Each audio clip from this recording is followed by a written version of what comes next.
Thank you for downloading this episode of the Physicians Gallery podcast. We have expanded our gallery. It's free to visit with no need to book a ticket.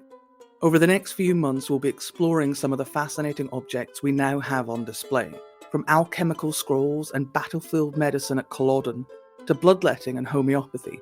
Please support us and help us to reach new audiences by liking, following, or leaving a comment on whatever podcast platform you are listening on. And please do pay a visit to our gallery when you're next in Edinburgh. We hope you enjoy the podcast. Welcome to the podcast. My name is Daisy Cunynghame, and I am the Physicians Gallery's Heritage Manager. And I'm Rachel Forrest. I'm the Physicians Gallery's Heritage Engagement Coordinator. And our object today is the Tree of Intemperance. Woo! Thank you. And the Tree of Intemperance is on display in our current temporary exhibition, Hooked, which runs until February 2026. It's not a tree, it's a picture of a tree. So this is an illustration by Nathaniel Currier called The Tree of Intemperance, and it's from the mid-1800s. And just to physically describe it, to start off with, it is a color print. In many ways, it is the worst kind of object to discuss on a podcast because it is very visual. We'll put a link in the description so you can have a look at it. But it is a complicated image and it has a lot going on. So front and center in the image is a tree with many leaves and fruit hanging from the branches.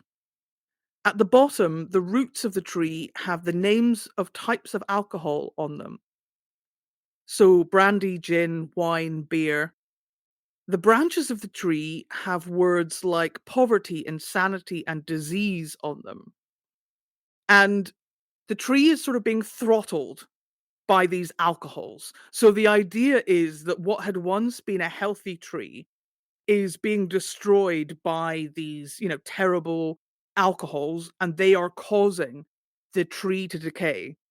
And they are causing these fruits, which say things like feeble mind and idleness and loss of reason. So all of these terrible sins and failings and problems are caused by the alcohol, which is killing this tree. There's a lot going on in this visual. In addition to the tree itself, there are two scenes being played out kind of at the base of the tree.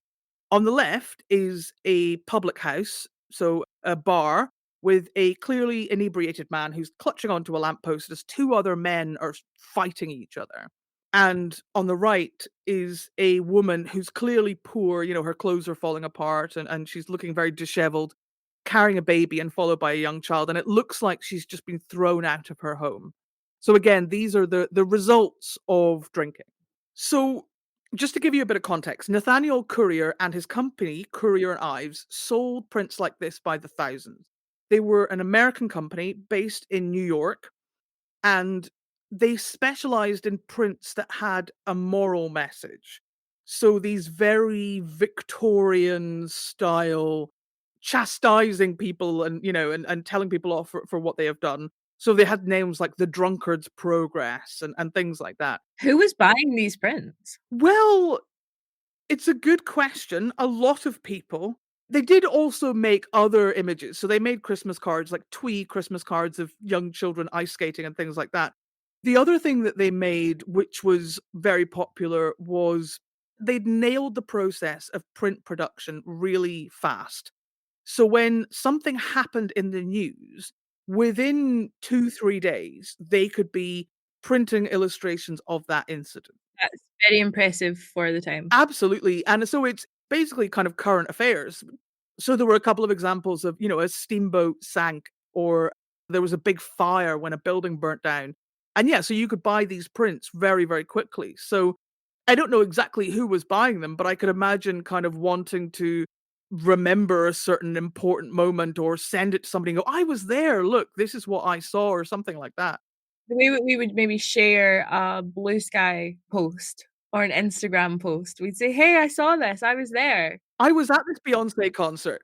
Yes. And they're sharing illustrations. Absolutely. And time felt very different then, as you were saying. So, something that happened 2 days ago is so immediate to be able to then have a print framed on your wall that fast. So yeah, they were making a lot of different prints, and this was these sort of moralizing prints were only part of it. But they certainly were popular, so somebody was buying them.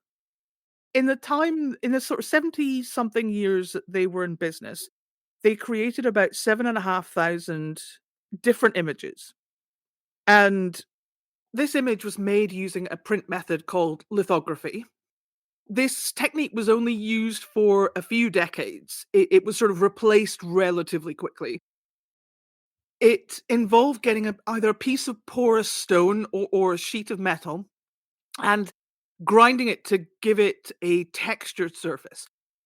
You drew on it with something greasy, so like a fat or a wax. So when the oily ink is applied to it, it only attaches to the drawing and then it's pressed onto paper. And then they were hand colored. And this is, I think, part of the reason why they were able to produce these things so quickly, because they had an assembly line of artists, usually women, and they were each doing a really specific bit of the picture. So it would pass down the line, and someone would be painting in the green fruit, and someone else would be painting the red fruit, and someone else would be painting the brown overcoats. And it was a very efficient system in comparison to how other printing houses made theirs. Every printer would almost not need to think. It was a monotonous task of new sheet, do the exact same thing, new sheet, do the exact same thing. They wouldn't need to think about, like, the color or where to put it. They just knew exactly what they were doing. I mean, I'm sure that made it very boring Yeah. and not very creative for them, but rather than having, a picture and somebody was painting each bit, which would take much longer, this was just a real by rote system. And this print has a sister image. So the image that's in our exhibition is the Tree of Intemperance, but there's also the Tree of Temperance, which is a kind of matching image that shows people who are healthy and fit and well, a tree that is growing very well and is covered in love and riches and courage rather than all of the negative things of the one in our image. I wonder if people ever had both next to each other. It would make sense. I think it would make sense, but I wonder if, depending on who you were, you would only want temperance or intemperance. And just for a minute to touch on the bigger picture of all of this. So this is essentially a visual depiction of the temperance movement and the sort of arguments that people in the temperance movement made about why it was important and the risks of alcohol. And the American temperance movement was much more active than temperance movements in most of Europe. At this time, it was very tied in with religious ideas, ideas of religious duty and following the Bible. And you can see that in this image where some of the fruits of intemperance include things like the wrath of God and blasphemy. So it has these kind of very religious underpinnings. And it also shows just how so much of the depiction of the risks and the problems of alcohol were very focused on working class people, very focused on traits and places, the pub that were particularly associated with working class people. There wasn't a lot of attention paid to the risks of alcohol to more wealthy people. Which there obviously would have been, but they owned their homes rather than renting, so didn't have a risk of being evicted, I suppose. No one was writing about the risks of champagne. No, or the risks of drinking too much port with your duck at fancy dinners. Something that is a little bit unusual is the fact that in the illustration they include the risks of beer and wine, and it was much more common to see the risks of spirits because the temperance movement was mostly about temperance. It wasn't about total abstinence. And the focus typically was much more on spirits, but they included beer and wine along spirits as just as much of a risk. So I wonder, is this a A stricter movement? I think probably, and I think it was more common in America for temperance to have this particularly strict aspect to it. But yes, this does seem to be quite hard line. Mhm. Especially when at the time, beer the alcohol percentage of beer actually wasn't that high. Yes, absolutely. It's also in some ways a slightly confusing image because problems with alcohol were particularly associated in a lot of people's minds with industrialization and cities, breakdown of societal structures, and people more likely to be paid in wages rather than paid sort of in kind, as was more common in the countryside. But in the image, the woman who has become homeless, who is leaving her home, she's clearly not in a city, she's clearly in the countryside.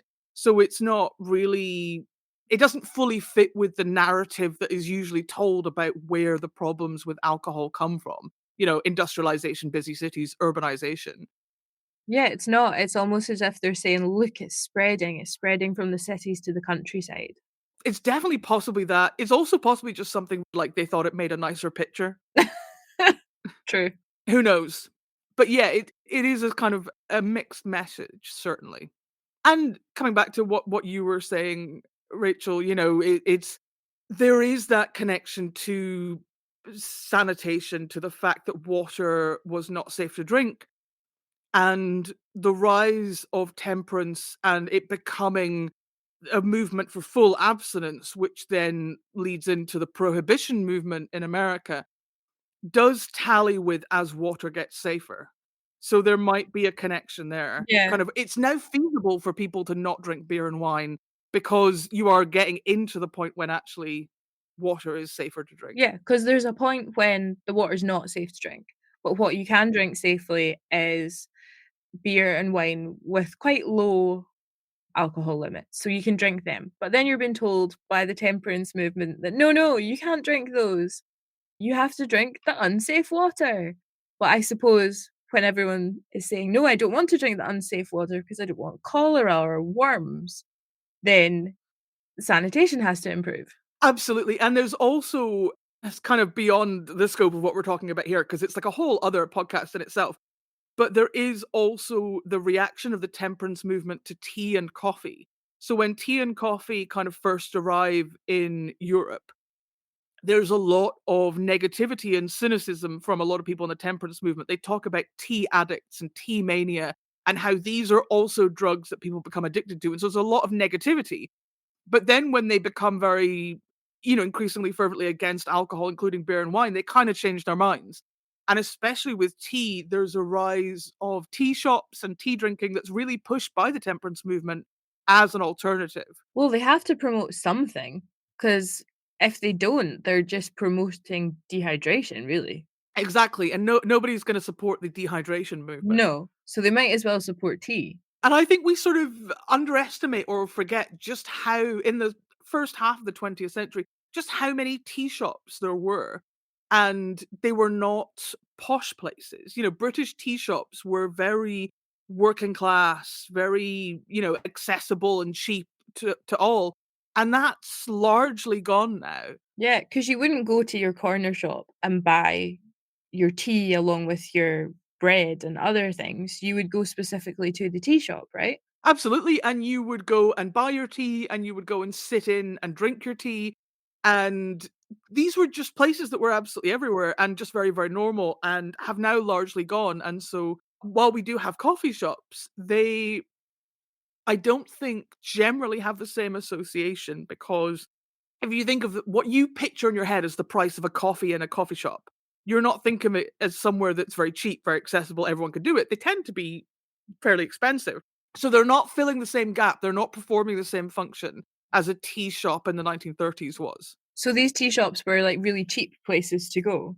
So when it comes to the tea shops, the biggest one I think was Lyons tea shops. And the first one of those opened up pretty much around the same date as this image is from. It was in the 1880s. And at their peak, there were over 200 of these Lyons tea shops across Britain. And they were very cheap. And they had such a reputation for being somewhere very affordable, very accessible, and so they really did fit into the idea of less people going to pubs. It was the same clientele. It was the same people because it was cheap, it was accessible. You could get your tea, but you could also get, cakes and sausage rolls and whatever else. It was, yeah, we don't really have that anymore. So it feels like quite an alien concept, but it was very, very normal at that time. And it ended up feeding into and being part of that sort of temperance movement. It actually sounds really nice, and I wish they still existed. Yeah, me too. Every time I read about them, they have them in you read about them in kind of books by George Orwell or Graham Greene or Virginia Woolf or whatever, and you're like, oh, that sounds just like a really nice vibe. It sounds nice. Thank you for listening to this Physicians Gallery podcast. If you enjoyed this episode, please subscribe, click like, or leave a positive review or comment. We truly appreciate your support because it helps us reach more people. If you'd like to know more about the Physicians Gallery, our exhibitions and upcoming events, please check out our website and social media pages. Links are in the description for this episode. Thank you.